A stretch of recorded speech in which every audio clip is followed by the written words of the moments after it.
নমস্কার বন্ধুরা, সবাইকে স্বাগতম। প্রতিদিনের মতো আজকেরও চলে এসেছি রান্নাঘরে।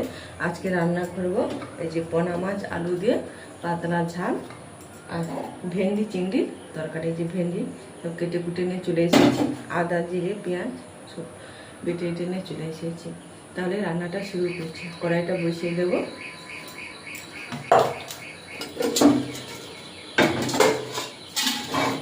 উনুনটা ধরে মাছগুলো ভেজে নেব।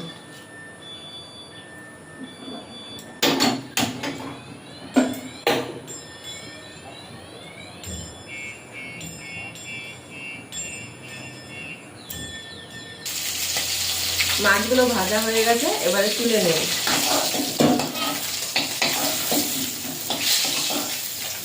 দিয়ে ঝোলের আলুটা ভেজে নেব। একটু লবণ হলুদ দিয়ে ঝোলের আলুটা ভেজে নেব। আলুটা ভাজা হয়ে গেছে, এবারে তুলে নেব।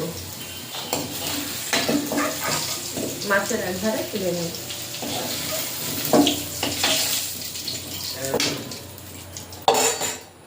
কড়াইতে আর একটু তেল দিয়ে দেবো।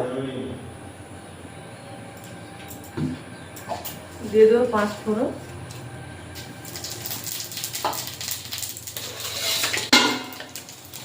চিংড়ি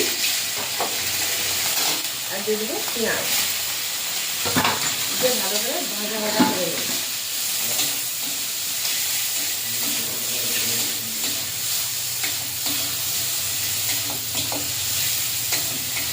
হালকা ভাজা ভাজা করে নিয়েছি, এবারে কেটে রাখা ঢেঁড়সটা দিয়ে দেবো।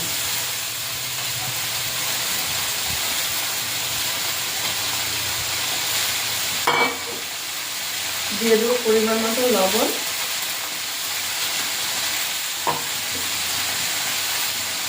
হলুদ আর দিয়ে দেবো লঙ্কার গুঁড়ো।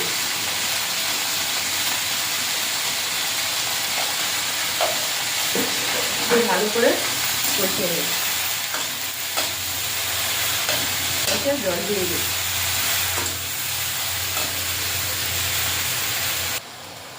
ঢেঁড়স চিংড়ির তরকারিটা হয়ে গেছে, এবারে নামিয়ে নিয়ে কড়াইটা দিয়ে বসিয়ে দেবো মাছের ঝোল তরকারি।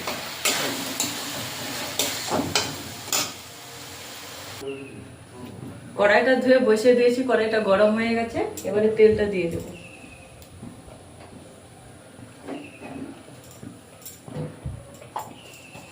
দিয়ে দেবো 5 ফোড়ন,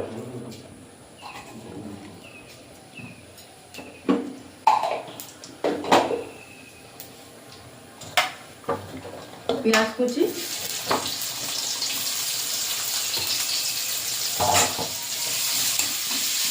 পেঁয়াজটা ভাজা ভাজা করে নেব।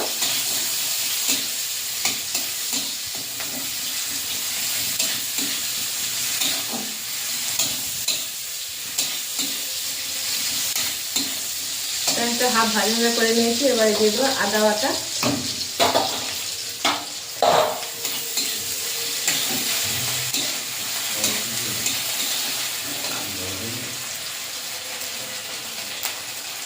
হলুদ,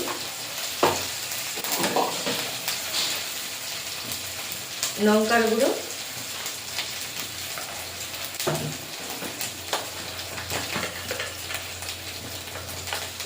ধনের গুঁড়ো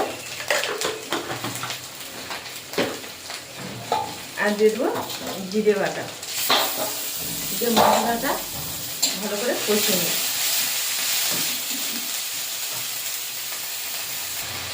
মশলাটা কষানো হয়ে গেছে, এই মশলা থেকে তেল ছেড়ে গেছে, এবারে ভেজে রাখা আলুগুলো দিয়ে দেবো।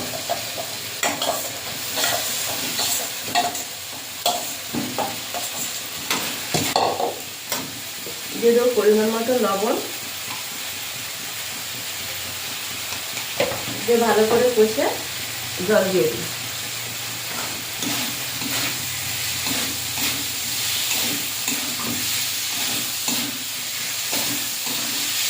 এভাবে কষে নিয়েছি, এবার জল দিয়ে দিই। মাছের ঝোলটা হয়ে গেছে, এবারে নামিয়ে দেবো।